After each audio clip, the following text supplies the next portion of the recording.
As the race hits up to Edo 2024 with just few weeks from now, it's expedient and imperative that we look at the candidates and, of course, the policy thrust and vision of the candidates. Just few weeks, and we have the representative of Dr. Azemi Azena, who is the NNPP candidate in the governorship race gunning for September 21, 2024. And he is Hebe Kingsley. Good to have you join. All right. Well, we just inching closely, hitting up just a few weeks to Edo 2024. Can you share the policy and thrust, the vision of your candidate in the forthcoming polls? Thank you. Thank you, Edo people. It's what we have been saying over and over again, that we are the new breed in town. We are like the new bride. So we're coming in with a different ideology to kind of move Edo people forward. We're not disputing the fact that many governors they have done their best in their various capacity and their own perspective. But we are coming in this time with a different ideology in security aspects, in education, in business, in industrialization, and all every other angle. Let's, for example, one of the things that I know my principal to be that when he comes on board, let's imagine like the last budget that was passed into by our state as a assembly, about 404 billion.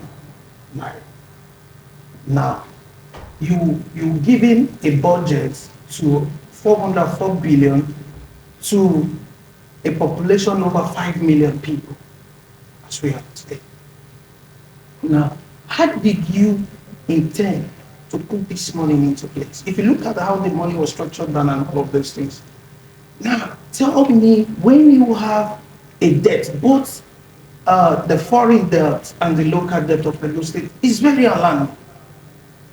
Very alarming. We have a foreign debt of about 260 something million dollars, and the domestic debt of about 126 billion.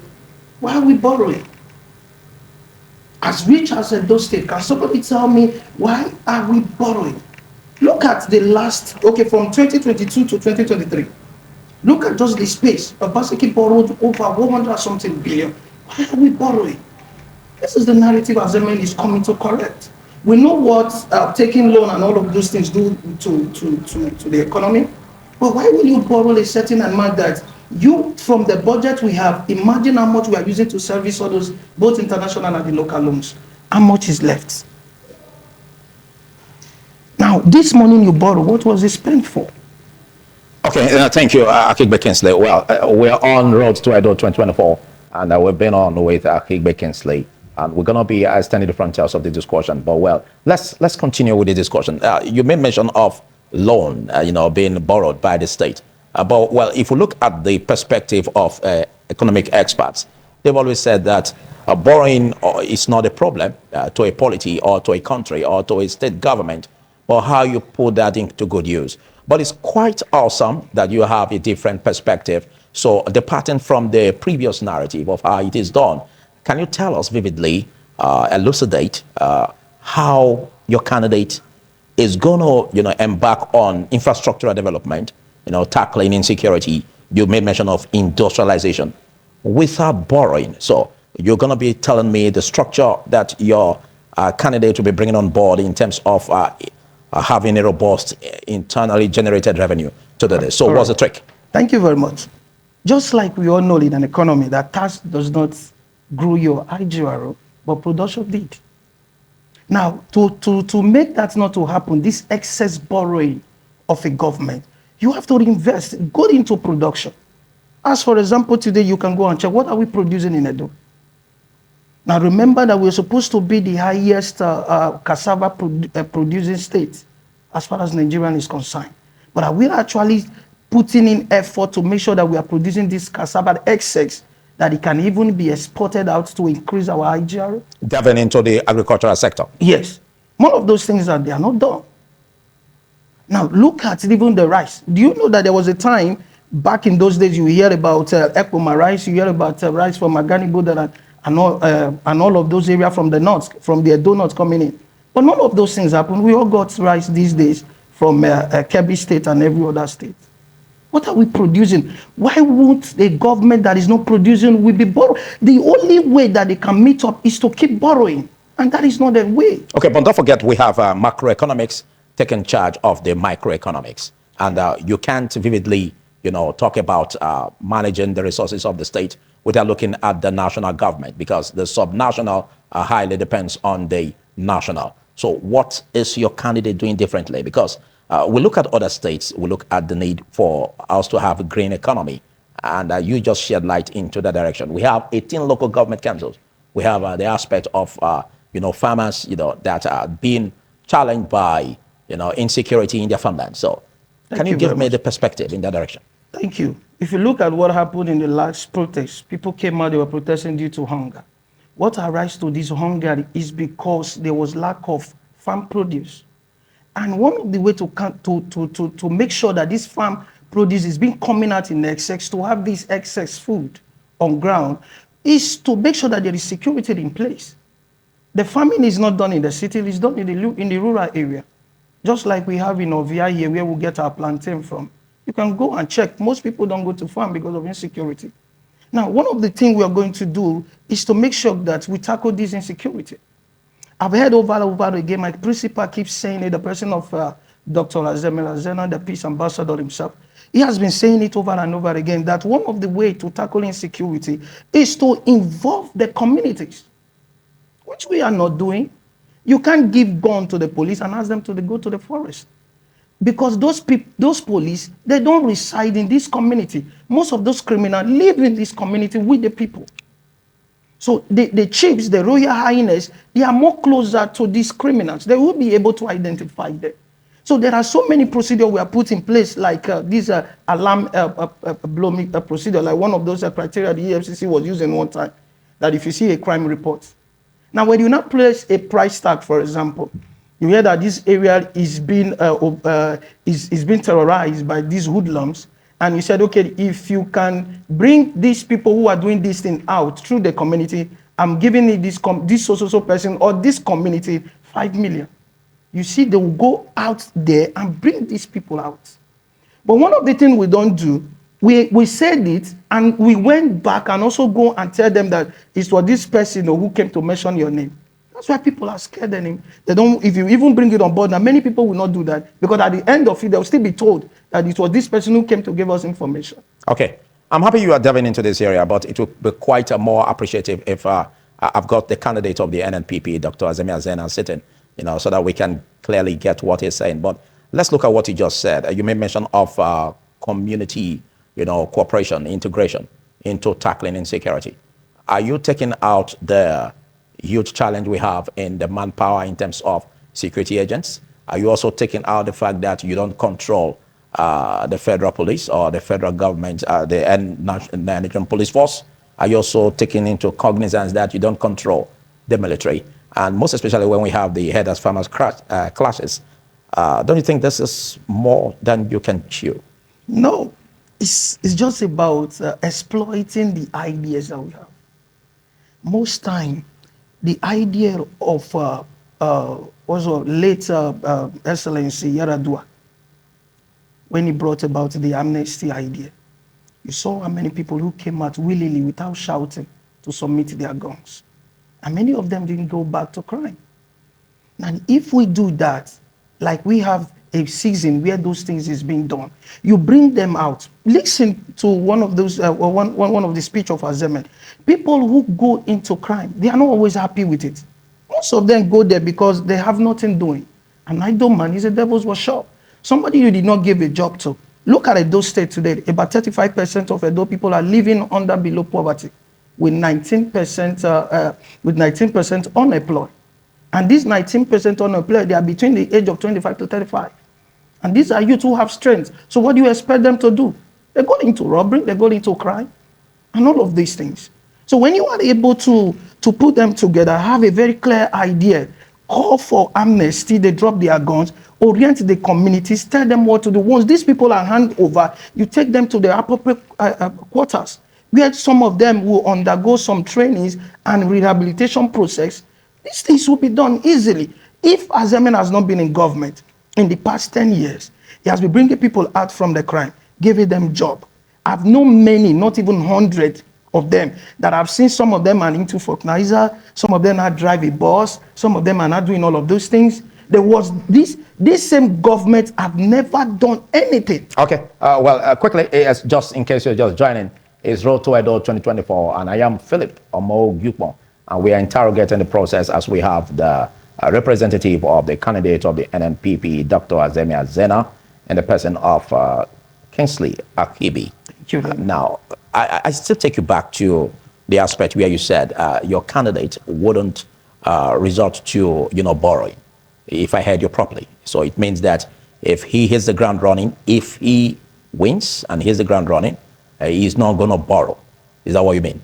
And if he's not going to do that, how is he going to structure the internally generated revenue to tackle the aspect of low manpower in terms of security operatives, yes, security agents? Yes. Because we have the vigilante network at present that we're still having challenges with, remunerating them the way it should be.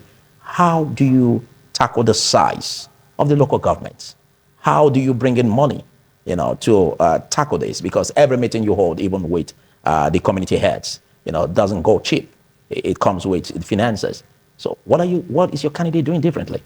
It's very simple. It's very simple. That's why sometimes the first thing I tell people is that when a time like this for election comes, you don't rush. You watch, trace history, know somebody who has this idea to put this thing possible. I keep telling people there is nothing that is not possible. Most time it takes time. In terms of local government and all of those things, and when he said he's not going to engage in this excessive borrowing, within 2022 to 2023, you borrow over 100 billion. What are you using it for?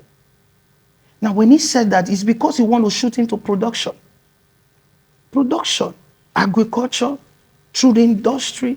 Well, the last time I was here, I told them that as we speak today, tomorrow I'm having a meeting with his associate in Belgium, a very good company that deals on plastics and all of those things. I'm having a meeting with them tomorrow to represent him. So in that meeting, I see most of those expatriates who talks about how some of these things can be done. Okay, I perceive partnership from what you're saying. Thank you. Thank you. Company can come in without paying a direct, look at what the present administration is doing. If a foreign company comes in, they give them land property to open a company. But as an individual, okay, an indigene of a state. Okay, I'm sorry to hit the ground running from where you left off. Okay. And while you're doing that, also encapsulate what you have in the overall to make lives better in Edo State using your candidate, for example. Okay. I will always tell Edo people that this state is safe in the hands of Azemi than every other person. The reason is that he is a new guy in the system. He is a new bride in the field. He is someone that is very transparent in terms of transparency. Someone who has the people first. Someone with a track record of what he has done for the people. So you mean he is someone that we can hold accountable? Accountable, thank you. Azemi is one person that you can hold accountable. Even to date, people still keep money with him. And at the end, you come to the morning I ask you to keep, I want to use it tomorrow. From that moment, Azemi will give it to you. We have security votes as a big challenge. Will he be ready to let go of everything? Thank you. He has said it over and over again. Now look at the idea. When he was talking about he will make education free from primary to secondary, people were saying it's not possible. It's very possible. If you can allow cost, make sure that there is a reduction in the money you use to run your government. Look at every other party. That is one of the reasons I said this Edo is safer in his hands. Look at every other party. I don't want to mention them. They keep recruiting these same old politicians together. Do you know what it takes to maintain one politician? You want to maintain a former minister of a state? You want to maintain a former House of Assembly member? You want to keep them in your party? Do you know how much it will take you to maintain those people? Okay, but there's still another very, very big challenge. We run politics in Nigeria that has to do with politics of the money bags. Yes. And of course, we have this menace that is really, really biting us hard that we need to change. And even the media has been on it to change it, which is vote buying, vote selling. How do you tackle that? Because a huge challenge is on that bet. And some parties and candidates are getting ready to plunge huge amount into Thank that. you. That So is why. what is the technique or the how you prospect into that in order Thank to you. make a difference? That is why when we come out like this, we ask you to go to straight to records. Now you should be able to understand that this person standing gap. We know many parties are doing that, but we might not have that money to spend. Go and check. Azeman is one in the top 4 political party. He is the only candidate that did not pay for his primary. He only got the form and people voted. He did not pay. I know people who pay $1,800 per person for over 300 votes. How many millions is that in dollars? That somebody paid for primary. And he stayed and said, I will not pay a dime. If you like me, you give me the ticket. And people go ahead and vote. The same way we are coming in, we don't have money to share. But we are more, Edo State is more safe in his hands. The reason is that this is a new guy. Look at the politician he has around him. Look at the people he has around him. Track his records. When you do all of those things, you should be more enlightened. The reason why we are coming out to talk, because we want the youth to know. Because we, according to INEC, between the age of 18 to 35, they are the highest number of registered voters in Edo State. And we are telling them that this man is coming, not because he's interested in the money. If you want the money, he would have gone to other big political party where he will not spend more, and become whatsoever he wants. But we are coming in with a different ideology. In economic sector, in the security sector, because if a solo person, he can do it in all of this sector on his own from his pocket, then why can't we, the Edo, just stand and say, okay, let's entrust the state into the hands of this man and see what will happen. Okay. I do tell people, I said, I bet you in 1 year, we will not borrow. I said, we will not borrow money. In 1 year, all the major road in Edo will be fixed. Not the one you said is a federal road, is a local road. You will not do this, you will not do that. No. All of this road you are abandoning is what we are paying for. We pay for commodities for them. In increase of things that we are damaged on the road. We, the buyers, the Edolites, we are paying for a lot of these things. All the suffers, all the traumas fall back to the people. Okay, quickly, let's look at the education sector. Thank you. When I was talking just now, I said something. He said he's going to run a kind of education system where from the primary to secondary is going to be free. Oh, free. Free. Now, which he said he would do by when he cuts the amount of running your government, the governance, you reduce the amount. Having a lean government structure. Yeah, thank you. The excess from it and the excess from the security votes. All right. Is what he will use to do that. Thank you so much, Kingsley Ahibi, for taking our time to be part of this, representing the candidate of the NNPP, Dr. Azemi Azena. Thank you very much. Say us well to him. All right. And I wish you well in your endeavors. Thank you very much. God bless you. All right. This is Edo 2024, and this is what we'll call it a wrap. I am Philip Omo Gupon. We did this same time someday.